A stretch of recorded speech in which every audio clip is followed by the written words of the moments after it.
MBBS in abroad. Apollo MedSkills 6 years of MBBS program will be completed in 35 lakhs only.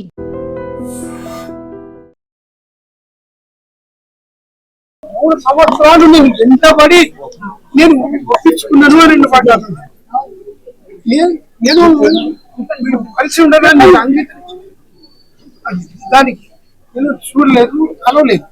మొన్న 26 నాడు మాత్రం నా కూతురు ఫోన్ చేసి నాన్న నేను విడిపోతున్నావు అంటే వచ్చి మాట్లాడంటే పోయినా గట్టిగా నేను ఉండలేను నాన్న అని చెప్పింది.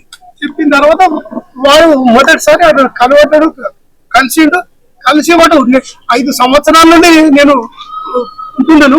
3 సంవత్సరాలు ఆమె కొరకు నేను ప్రయత్నం చేసిన, 3 సంవత్సరాలు వెంటబడి ప్రయత్నం చేస్తూ నేను ఒప్పించుకున్నా. ఆనందం పడుకున్నాడు. ఇక వాడు ఇక మరి నన్ను ఏది గొడవలు అవుతున్నాయి మాకు ఇద్దరికి, ఇక మేము ఉండలేము అని నిర్ణయం చేసుకొని మీరిద్దరు అని చెప్పిన.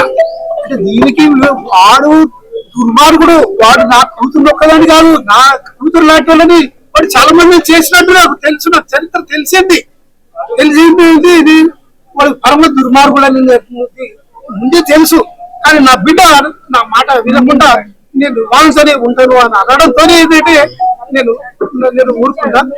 నమ్మించి చేసి మొత్తానికి నా కూతురు చావుకు వాడే కారకుడు.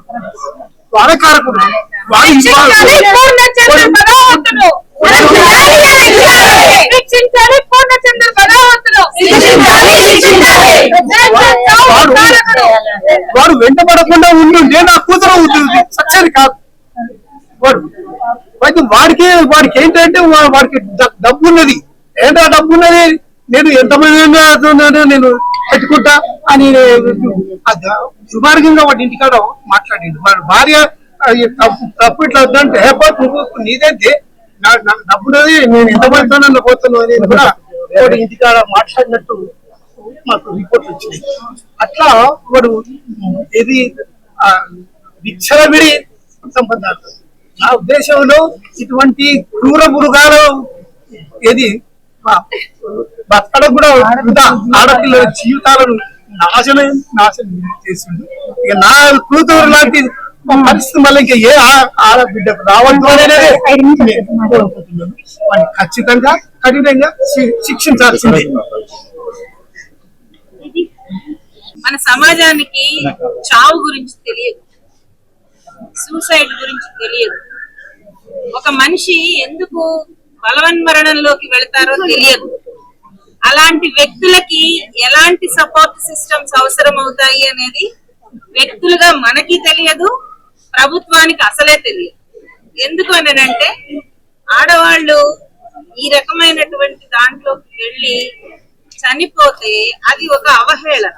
ఒక ఆ అమ్మాయి ఎందుకు వెళ్ళాలి, ఆ అమ్మాయికి ఎందుకు అవసరం వచ్చింది, ఆ అమ్మాయి ఇట్లాంటివన్నీ చాలా మాట్లాడతారు. జడ్జిమెంటల్ గా ఉంటారు, పని చేసే చోట జడ్జిమెంటల్ గా ఉంటారు. ఒక జీవితం, ఒక వైవాహిక జీవితం భగ్నమైతే దాని మీద ఇచ్చేటటువంటి తీర్పర్లు, జడ్జిలు చాలా మంది ఉంటారు. ఎక్కడో ఉండరు, మన చుట్టూనే ఉంటారు. ఎంత హింసించాలో ఒక మనిషిని అంత హింసించి తిరిగి చంపడానికి కూడా రెడీ అవుతారు. చంపడం అంటే కత్తి తీసుకుని పొడవడం కాదు, ఇలా చంపటం కూడా. ఇది సమాజం చేసినటువంటి హత్య. ఒక యంగ్ ప్రామిసింగ్ జర్నలిస్ట్, తెలంగాణ బిడ్డ ఇలా చనిపోవటానికి దారి తీసింది ఒక వ్యక్తి. కానీ ఆ వ్యక్తి వెనకాల చాలా శక్తులు ఉన్నాయి. ఎప్పుడైతే ఒంటరిగా ఉంటున్నటువంటి మహిళల మీదకి తోడేళ్లలాగా, కాట్ల కుక్కల్లాగా వస్తున్నారో వాళ్ళందరి పట్ల జాగ్రత్తగా ఉండాల్సిన అవసరం ఉన్నది. దయచేసి నేను ఇక్కడ చెప్తున్న మన సోదరులందరికీ చెప్తున్నది ఏంటంటే, మీ వైవాహిక జీవితాల్లో ఏమన్నా గొడవలు ఉంటే పరిష్కరించుకోండి, కానీ ఇంకొక వ్యక్తి జీవితంలోకి వెళ్ళకండి, చొరబడకండి. మేము మాట్లాడితే మా ఉద్యోగాలు పోతే మమ్మల్ని బదనాం చేస్తారన్నటువంటి చెప్పినటువంటి అమ్మాయి తెలుగు ఫిలిం ఇండస్ట్రీలో జరిగినటువంటి దాని మీద అమ్మాయి టెస్టిమోనీ కూడా ఇచ్చింది, ఏం జరుగుతోంది మీడియా రంగంలో అని చెప్పి. అంటే ఆ ధైర్యం ఉన్నటువంటి పిల్లని ఎంత గ్యాస్ లైటింగ్ చేస్తుంటారు దరిద్రులు. చెప్తున్నా కదా, ఎవరైనా కావచ్చు, కానీ ఒక అమ్మాయి జీవితాన్ని ఆ స్థాయిలోకి తీసుకెళ్లి చావు వరకు తీసుకెళ్లిన వాళ్ళు ఎవరైనా సరే క్షమార్హులు కాదు. నిజంగా ప్రస్తుతం ఉన్నటువంటి సమాజం దేనికి ప్రయారిటీ ఇస్తుంది? ఆర్థిక సంబంధాల చుట్టూ మాత్రమే తిరుగుతోంది.